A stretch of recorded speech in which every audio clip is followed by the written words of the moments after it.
From CBS News Bay Area, this is the Afternoon Edition. Well, good afternoon. I'm Ryan Yamamoto. We begin with breaking news in the battle over driverless cars. The DMV suspended Cruise's permits for its autonomous vehicles and driverless testing.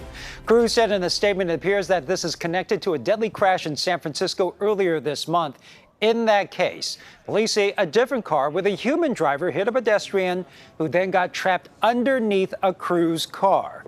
Cruise says their vehicle did follow safety protocols. The human driver took off still at large. In the meantime, you will not see any driverless Cruise cars on the streets, but the DMV says the decision does not impact Cruise cars with a human safety driver. Also, a developing story right now, court documents showing what happened when an East Bay pilot tried to interfere with a flight to SFO. That pilot expected to appear in court for the first time this afternoon to face federal charges. The flight was on its way to San Francisco from outside Seattle. Joseph Emerson from Pleasant Hill was riding in the jump seat in the cockpit. And according to court documents, the plane's pilots testified in affidavits that Emerson said, quote, "I'm not okay." That's when the pilots say he tried to pull red fire handles, and one of the pilots says he wrestled with Emerson and then asked him to leave the cockpit. Here's a piece of that in-flight audio. We've got the guy that tried to shut the engines down out of the cockpit. A flight attendant testified that Emerson told them, "You need to cuff me right now or it's going to get bad." She says he went to the emergency exit and tried to grab the handle. She said she stopped him by placing her hand on his. The flight was then safely diverted to Portland, where Emerson was arrested and told an officer he had taken psychedelic mushrooms. We caught up one of Emerson's Pleasant Hill neighbors. It's really shocking. I'm really glad that they were able to take care of everything and not jeopardize the passengers, but maybe that pilot needs some help of some sort. The FBI is now investigating this case. Emerson is scheduled to be in court this afternoon. He faces multiple counts of attempted murder and reckless endangerment. Our other top story today, one of the two elderly Israeli hostages released yesterday by Hamas, now describing her ordeal. This comes 2 days after two other Americans were also freed. Authorities believe Hamas is still holding more than 200 others captive in Gaza, including Americans. Michael George reports from the United Nations. Sitting in a wheelchair, 85-year-old freed hostage Yocheved Lifshitz described her kidnapping. Her daughter translating from Hebrew.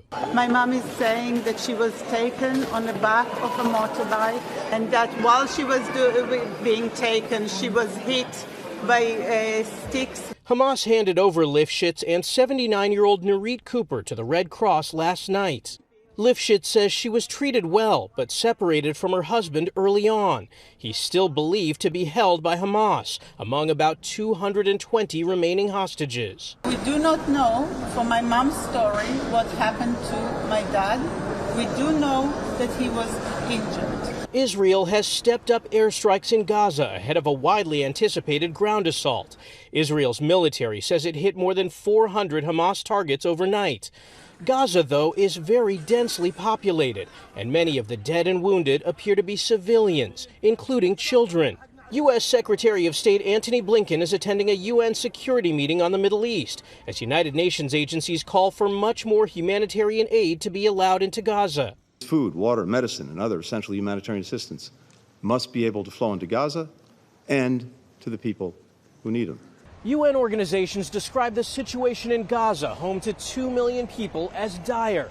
They say more than 20 times the aid currently being delivered is needed to support civilians living inside the Hamas-controlled territory. UN officials say nearly 2/3 of Gaza's health facilities have ceased functioning as fuel runs very low. And two sources tell CBS News the White House has sought to slow Israel's plan for a ground invasion, all in order to prioritize the release of hostages and distribution of aid into Gaza. Yesterday, President Biden was asked if the U.S. supported the exchange of hostages for a potential ceasefire. Trucks filled with humanitarian aid continue to flow from Egypt into Gaza, though United Nations officials do say civilians there need much more assistance. And we're keeping tabs on the latest out of the Middle East, and we'll bring you any major updates. You can find live updates on KPIX.com and the free CBS News app. Okay, taking a live look at Chase Center, where excitement is building for the Warriors' opening night. Opening night, it's a new team. I know what I bring to the table, and that's an edge every time that I play. So been like that for a long time, and I don't see it changing. That's Warriors' new point guard, Chris Paul, ready to make his debut as a Warrior. What better team to face than his former team, the Phoenix Suns. The Warriors will play Phoenix as part of a doubleheader here on the West Coast. Tip-off is tonight at 7 o'clock. And this season, there is a lot of anticipation for fans as the Warriors try to make another run at a title with their main core of Curry, Klay, and Draymond. Our Sean Chitness was inside Chase Center this morning. We're still hours away from opening night of the regular season for the NBA and the Warriors taking on the Phoenix Suns. But looking around Chase Center, we have quite the setup here with these beautiful shirts on each seat, a new look for the new season, and they are working hard to make sure that they will be ready for tonight's game. Take a look at what is happening on the court right now as they work to prepare for this first game of a new season. Expectations high among fans who want to see us go for another championship run.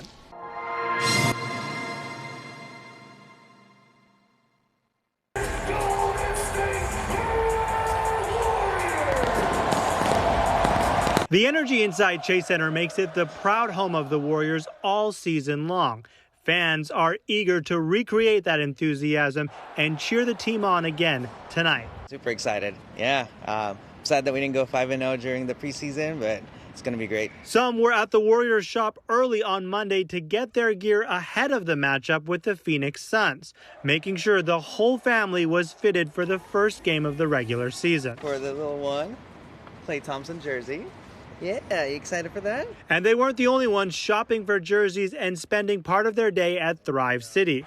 Some fans made it here from outside California, so Dub Nation can show its pride across the country, especially around Suns fans. I think they're doing really well. I think seeing Chris Paul with the team, the dynamics that's been going on, I think it's going to work well. And while he lives in Arizona, another fan is visiting from Australia, making for quite the crowd inside Chase Center. Feeling excited for the game. Never been to a professional basketball game, so it'll be fantastic. And even before the season begins, these fans are confident the Warriors will be back in the NBA Finals. All the way.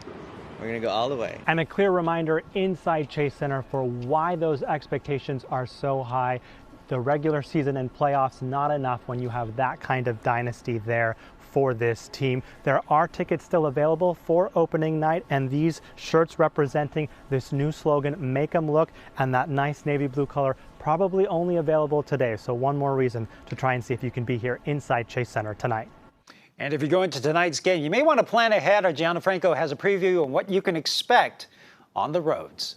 Warriors season home opener on tap tonight as they take on the Suns. That means a lot of fans will be out and about at Chase Center cheering on the Dubs for the start of the season. So expect delays along 280 Extension and surface streets in and around that area. But don't forget, public transit is a great way to get there. You can use BART, Caltrain, Muni. Your game ticket is also your Muni ticket. That's always helpful. And you can also bike there and park your bike there or even your car. But make sure you book that parking in advance. But again, it's going to be quite busy tonight as the Warriors season gets underway. On Capitol Hill, Republicans are hoping third time's the charm when it comes to finding a new Speaker of the House. Minnesota Congressman Tom Emmer emerged as the GOP nominee after 5 rounds of balloting narrowed it down from 7 candidates. This is the third time Republicans have gone through this process since former Speaker Kevin McCarthy was ousted 3 weeks ago. Neither Majority Leader Steve Scalise or Ohio's Jim Jordan got enough GOP support to win. The floor vote, Emmer can only afford to lose a handful of Republican votes and still win the gavel. We will not go to the floor until we know someone has 217 votes. It talks about having consequences if you don't support the team. I think that's legit. Nothing about this has gotten better, and anybody who says it's getting better that's just not true. Sources tell CBS News Emmer originally wanted a vote on the House floor today, but there are enough holdouts that it seems unlikely to happen that soon.